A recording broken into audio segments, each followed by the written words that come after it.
kamu itu radikal kan gitu. Kan aneh juga gitu loh. Ketika kita berdakwah dengan lucu, nanti kita dibilang oh dakwah kok ketawa-ketawa, kan susah juga kan gitu. Makanya di Islam itu ada yang lemah lembut, ada yang tegas, ada yang lucu. Artinya kita harus bisa merangkul semua tanpa harus membedakan. Nah kayak gitu. Kalau mereka punya stigma yang negatif tentang Islam, sementara ada salah satu pihak berwajib ya, dia seorang petinggi juga dari Kapolri, petingginya Kapolri udah paling tinggi. Saya kutip narasi dari Bapak Sigit ya kan, kepada anak buahnya Pak Sigit ini bilang seperti ini. Contohlah teladan dari baginda Rasulullah. Kalau sekelas Bapak Sigit yang adalah saudara kita umat Kristen bisa ngomong seperti itu, terus kenapa kalian punya stigma negatif tentang Islam?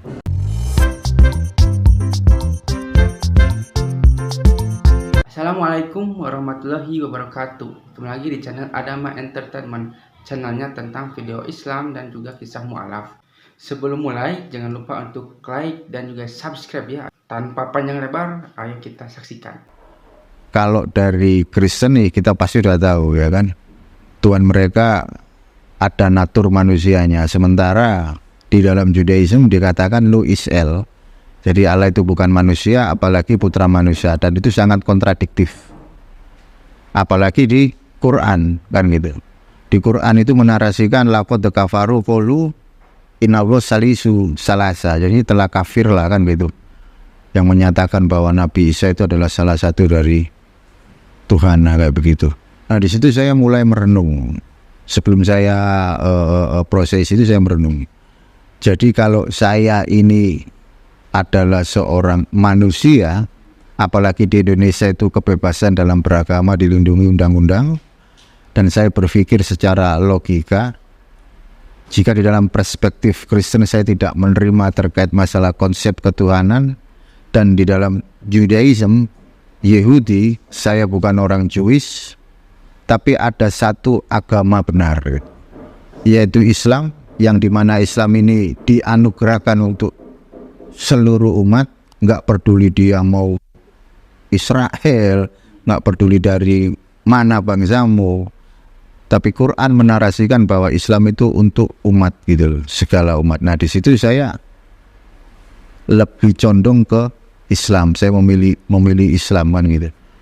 Dan banyak sekali narasi-narasi yang ada di dalam perspektif Islam yang cukup diterima sama akal sehat gitu loh.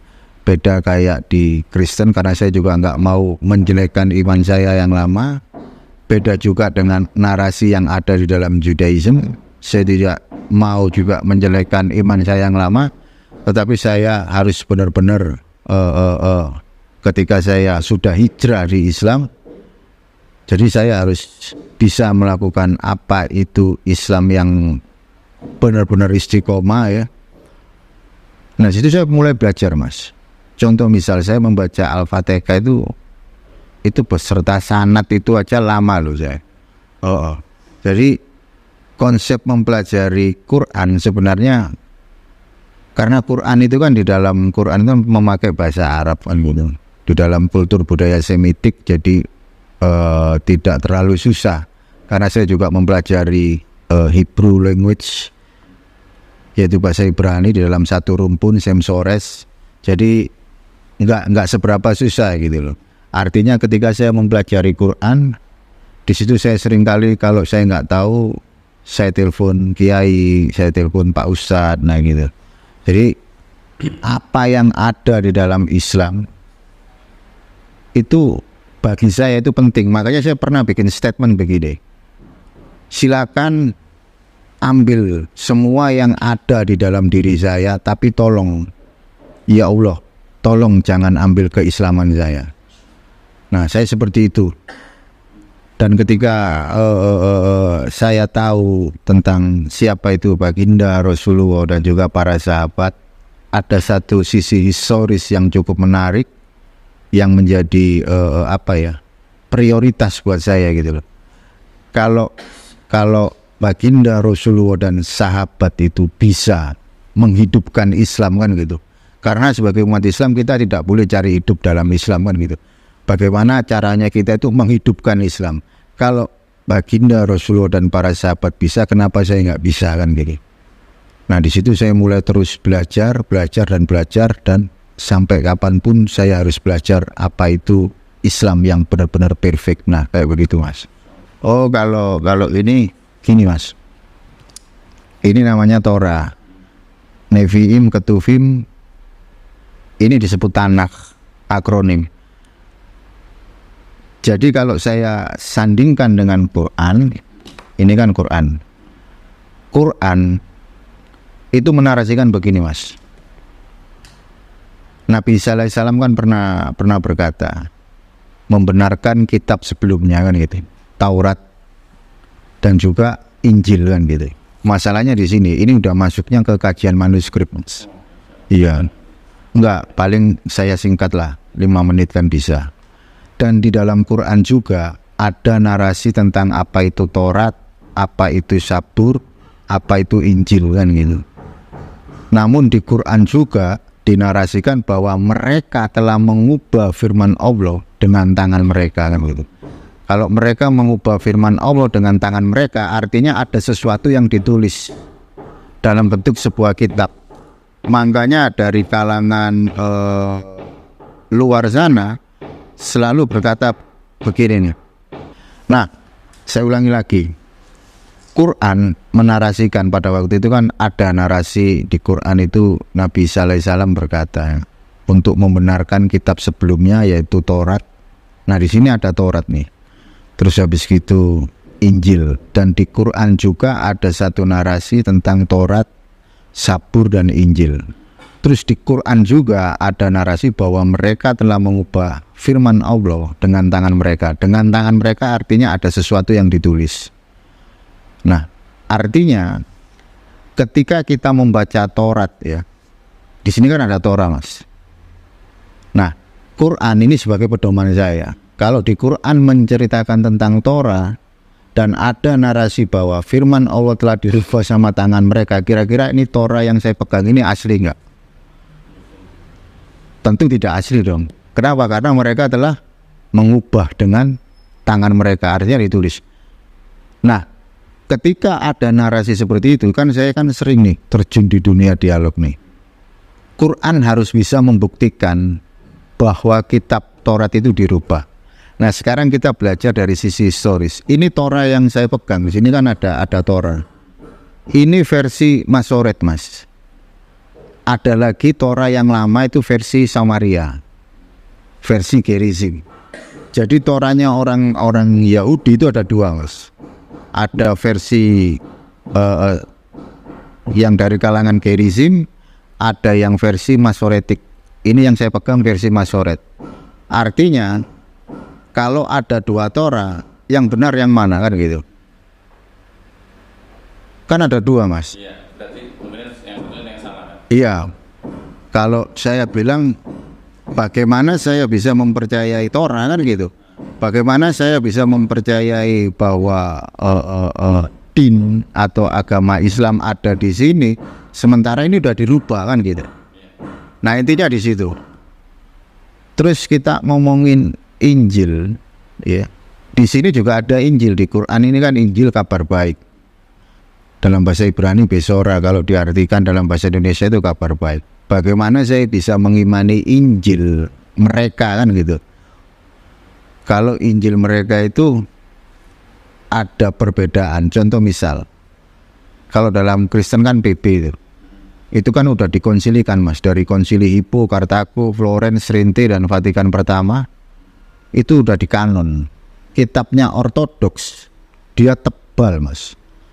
Kitabnya Katolik agak tebal. Kitabnya Protestan tipis, jumlahnya 66. Dari ketiga kitab ini yang benar yang mana kan gitu. Nah itu. Jadi kalau ada sesuatu yang menarasikan bahwa Islam itu ada di Torah, ada di Injil dalam tanda petik kitab yang mereka pegang, itu saya nggak percaya. Kenapa? Karena di sini juga sekalipun di Quran menceritakan tentang Taurat, Zabur dan Injil, tetapi Quran juga menarasikan mereka telah mengubah firman Allah dengan tangan mereka. Nah, makanya saya tidak mempercayai ini gitu loh. Karena Allah sendiri udah berfirman kan gitu. Masa saya lebih memegang ini daripada kitab kita sebagai umat Islam kan gitu. Artinya ini cuma sebagai referensi, sebagai ilmu pengetahuan di mana kita bisa tahu tentang apa itu Torah, apa itu Nevi'im, apa itu Ketuvim, apa itu Injil di dalam perspektifnya Kristen. Sebenarnya saya nggak mau sebut Injil untuk kitab yang Kristen pegang, lebih cocoknya Bible atau Gospel, nah kayak begitu. Karena pastilah kalau kita mau ngomongin Taurat, Zabur, Injil, pasti harus dengan sudut pandang perspektif Islam kan gitu. Kenapa? Karena ini kitab mereka itu sudah dirubah oleh tangan mereka, gitu mas.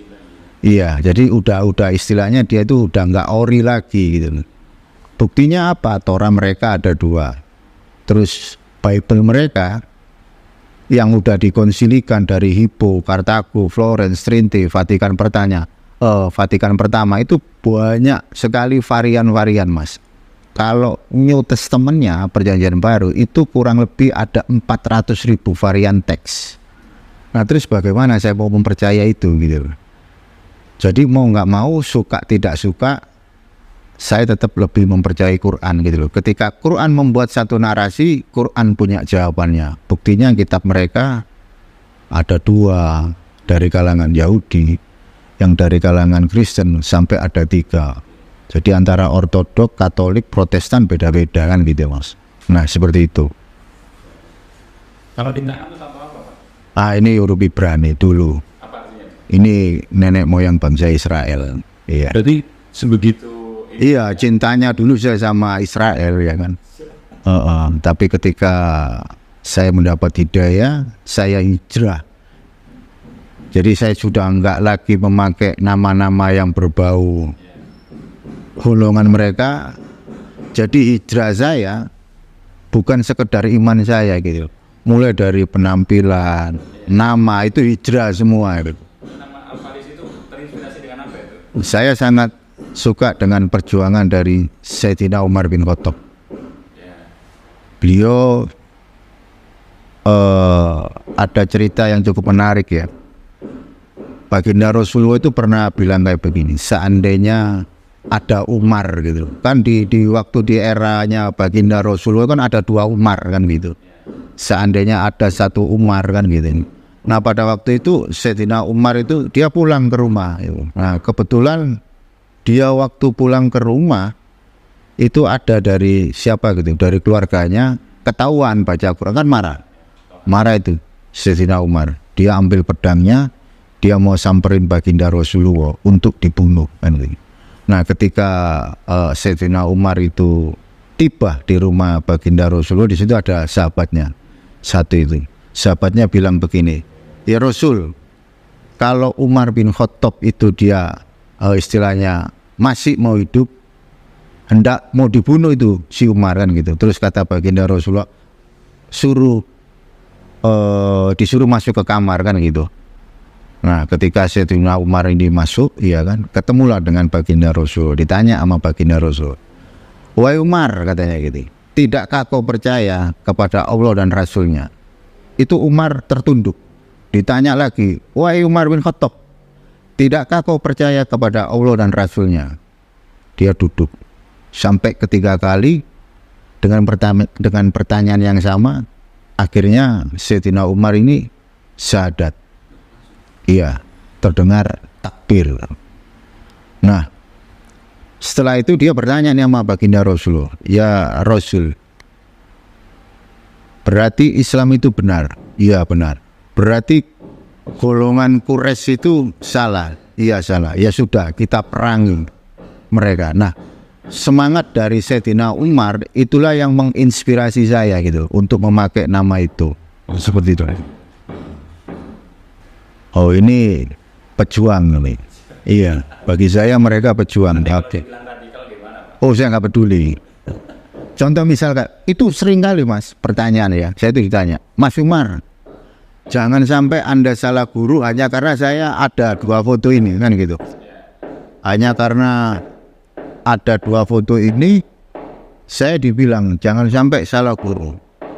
Terus saya bilang sama mereka gitu, salahnya di mana saya istilahnya pro dengan Habib Rizik, saya pro dengan Habib Bahar, salahnya di mana? Saya bilang begitu.